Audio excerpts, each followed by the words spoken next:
Smell. That's the first thing that hits you. The smell of sweat, smoke, animal dung, and people. On a medieval winter night, the only warmth doesn't come from the hearth. It comes from skin, bare skin, sticky, crowded together, breathing the same thick, rancid air. This isn't romantic cold. This is killing cold. At night, the water freezes in the bucket. The earthen floor cracks. The sound of a child breathing isn't breathing, it's a wet, desperate, rasping whistle. Here, the strong don't necessarily survive.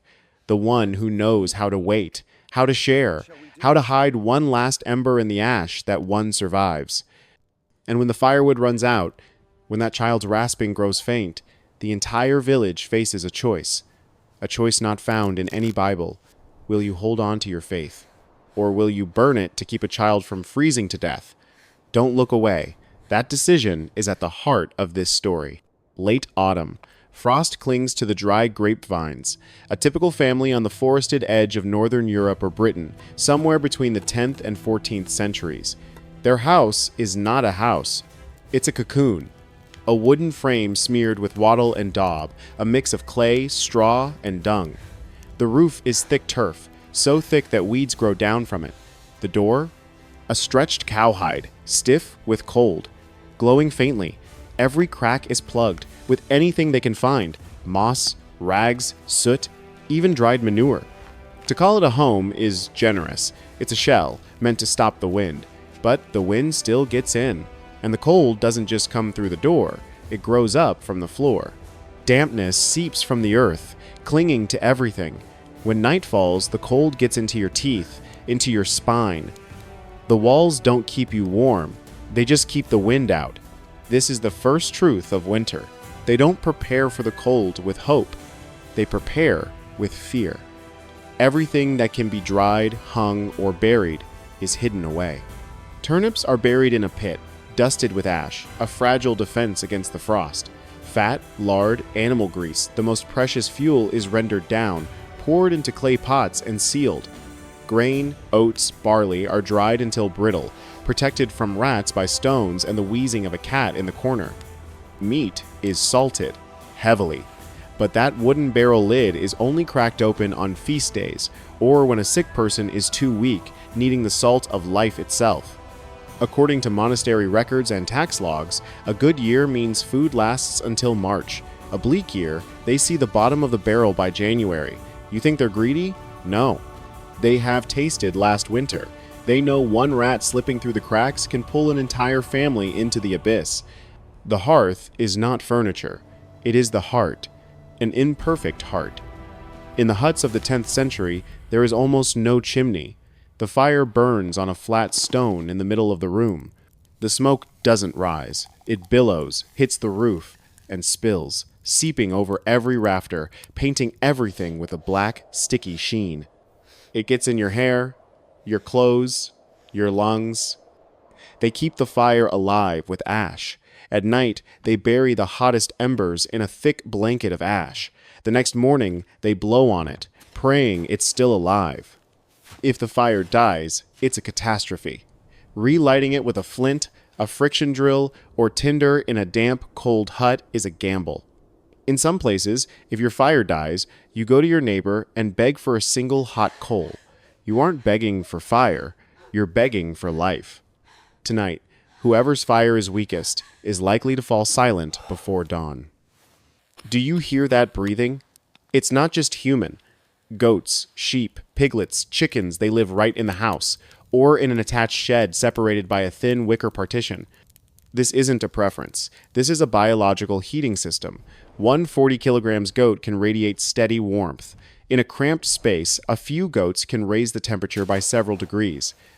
Those few degrees are the line between a frostbitten toe and a foot that can walk tomorrow.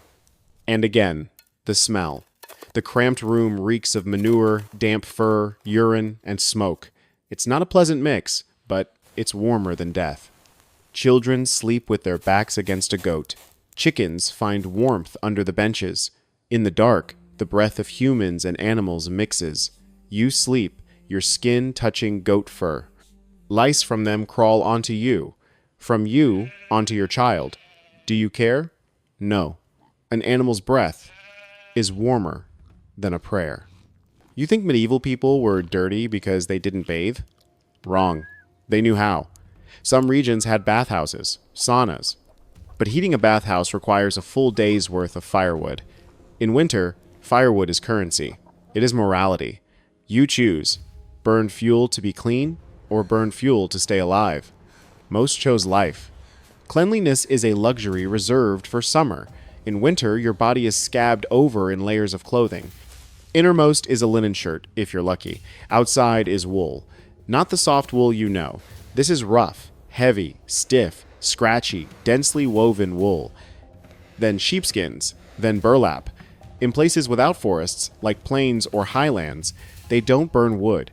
They burn Kiziak cakes of cow or horse dung mixed with straw, molded flat, dried in the summer sun, and stacked like firewood. The smell is acrid. The smoke stings your eyes. But the fire doesn't object to the source of its fuel. It just needs to eat. Footwear is a daily negotiation with the ice. If you are wealthy, you have leather boots, greased with animal fat to repel water. Most others? They wear wooden clogs, shoes woven from bark, or simple strips of cloth wrapped tightly around their feet, stuffed with dry straw for insulation. But one step in melted snow, and it's all pointless. Wet means frostbite. Frostbite means lost toes. Losing a toe isn't a tragedy. It's a Tuesday. People lost toes, wrapped the stumps in rags, and kept walking to the well. There are no luxurious choices here, only the choice that hurts less. The dining table has no menu. It has one large bowl. What's in it? Gruel. Thin. Made with water, the cheapest grains, oats, barley, a few dried herbs for flavor, and a bone that has been boiled so many times it's clean, just for a final hint of marrow. And fat.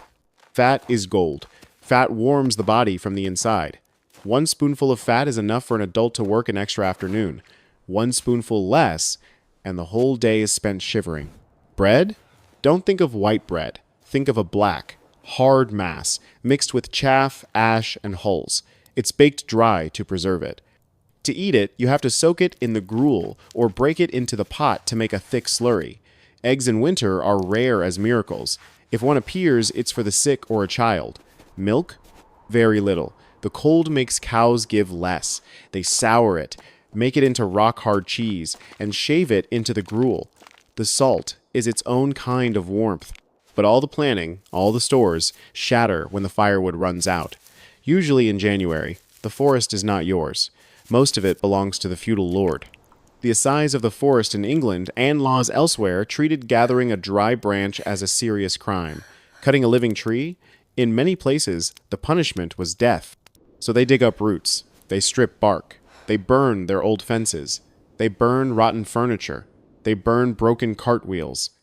And when there is nothing left, they burn the very things they once knelt before. Old pieces of a wooden cross. Small, broken icons. You call it sacrilege? Maybe. But when the night is a dagger made of ice, morality is the first thing to bleed.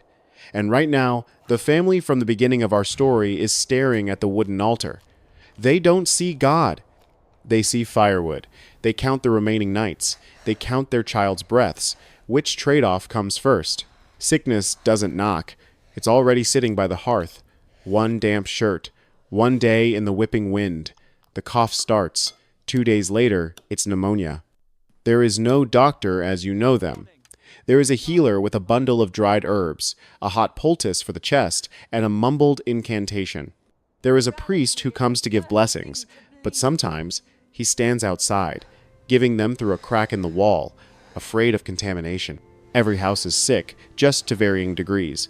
One sneeze in the corner, and a week later, half the village shares the same cough. In the cold air, lungs don't breathe. They whistle. They bubble. The breath of a small child sounds like a bowstring pulled too tight. According to monastic letters and census rolls, a hard winter could wipe out 1/10 of a village. In some erratic years, the estimates are even heavier. Infants and the elderly go first. Women who have just given birth are fragile, but the village remains silent. They weep quietly. they continue to work with hands that have learned the habit of pain. By day, the community is a living organism. They trade what can be swallowed for what keeps you warm. This house's gruel is a little thicker. They share a ladle with the neighbors who have 3 feverish children. That house has a bundle of dry straw. They trade it for a jug of water. Begging for a hot coal isn't considered theft. It's a ritual of a survivalist culture. But by night, the community is a selfish beast. It must live, and it makes brutal choices. Distributing rations. The father who hauls wood all day, or the child with the persistent cough who gets the fat?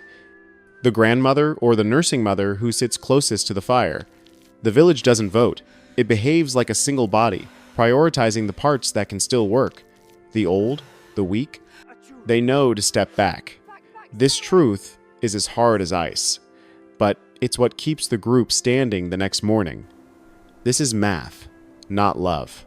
Ever wonder why prayer clings so tightly to winter? Because it provides a structure for endurance. The church explained everything. If you moan, suffering increases. If you endure, paradise draws near. You don't have to believe it to see its utility. It turns starvation into a problem with a solution. Hope isn't an emotion. It's a biological calendar. Just get through this night, this week, this month. The earth will soften. The sun will rise. The chickens will lay again. That's not optimism. It's memory.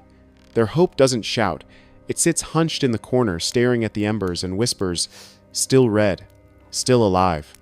February cracks the longest whip. In many years, it is the cruelest month. The grain stores hit bottom. The fat is just a greasy smear in the pot. People scrape the moldy salt from the rim of the barrel to add flavor to the pot.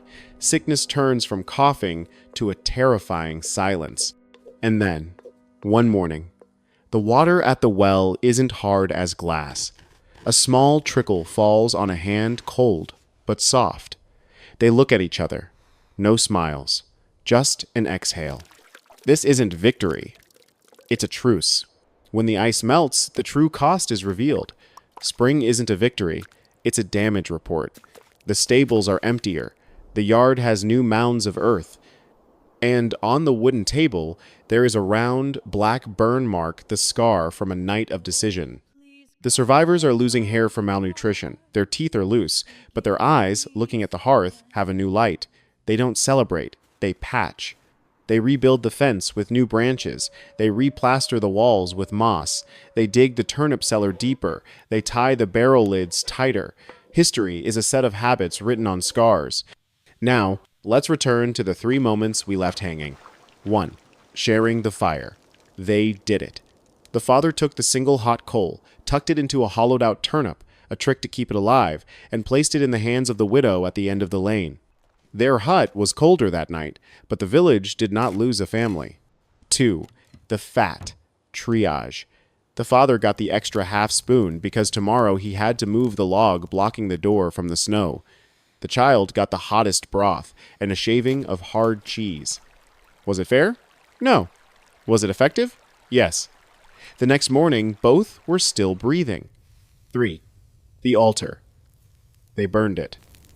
Not the icon itself, just a small support plank from the back. The father whispered, "Forgive me." The wood crackled. Some prayers are answered with heat. That night, the child's lips were not blue. You don't have to like those decisions. You just have to see them as the key that opened the door to the next morning, and from there you look back at your own life. Where the central heating turns on with a button. The refrigerator has never known a hungry season. The glass windows don't rattle in the wind. So you can understand the price of a hot bowl of gruel, of a handful of embers, of a hand placed on the back of the person next to you. Listen again to the mantra of the medieval winter. Still red, still alive. It is a cheap but priceless philosophy. It is the science of thermodynamics in the language of the poor. It is the slow heartbeat of a civilization that had no thermos. And before we go, a question for you.